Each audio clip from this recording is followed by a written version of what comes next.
खरं तर या प्रकरणात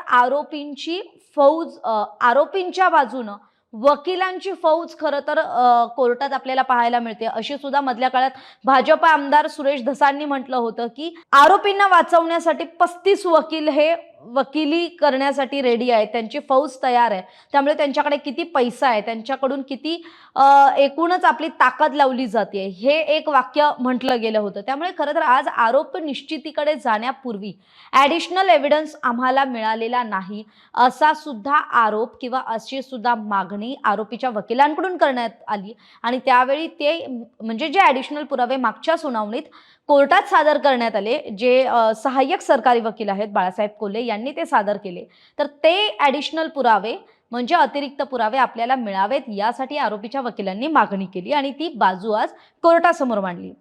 दुसरी महत्त्वाची गोष्ट होती ती म्हणजे फॉरेन्सिककडे दिलेल्या लॅपटॉपमधल्या कॉपी अजूनही आम्हाला मिळालेल्या नाहीत असं आरोपीच्या वकिलांनी म्हटलंय। त्यामुळे जोपर्यंत कॉपी मिळत नाहीत तोपर्यंत पुरावा एक्सेप्ट करता येणार नाही असा युक्तिवाद आरोपीच्या वकिलांकडून करण्यात आला।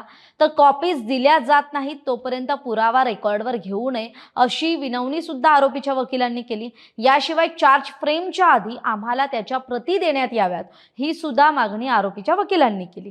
याशिवाय काय म्हटलंय तर लॅपटॉप फॉरेन्सिककडे आहे हे वाक्य किंवा हा युक्तिवाद पुन्हा एकदा आज विशेष सरकारी वकील उज्ज्वल निकमांनी केला।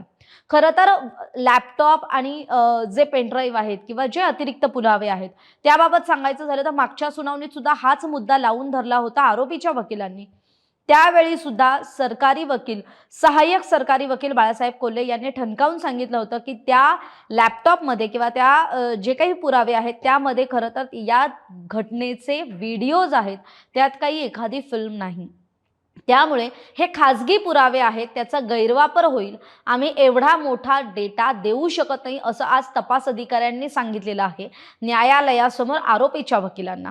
त्यामुळे तुमच्याकडे आल्यानंतर तात्काळ आरोपीच्या वकिलांना पूर्तता करावी असं कोर्टाने तपास अधिकाऱ्यांना सांगितलंय। पुरावा मिळाल्यानंतर तात्काळ दिलं जाईल असं सुद्धा सरकारी वकिलांकडून आश्वस्त करण्यात आलंय। दुसरा मुद्दा म्हणजे पेनड्राईव्ह।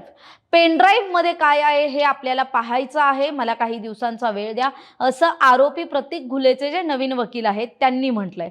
शिवाय याला बराच कालावधी गेलेला आहे, हे असं व्हायला नको होतं। वारंवार वकील बदलून तेच कारण दिलं जातं हे मत मांडत कोर्टानं खरं तर नाराजी सुद्धा व्यक्त केली। कारण आरोपींच्या बाजूनं कायम वेळकाढूपणा केला जात असल्याचा ठपका हा सरकारी पक्षाचा असेल, संतोष देशमुख कुटुंबियांचा असेल, तो आपल्याला अनेकदा पाहायला मिळालाय। त्यामुळे न्यायालयाला विनंती आहे, मला एक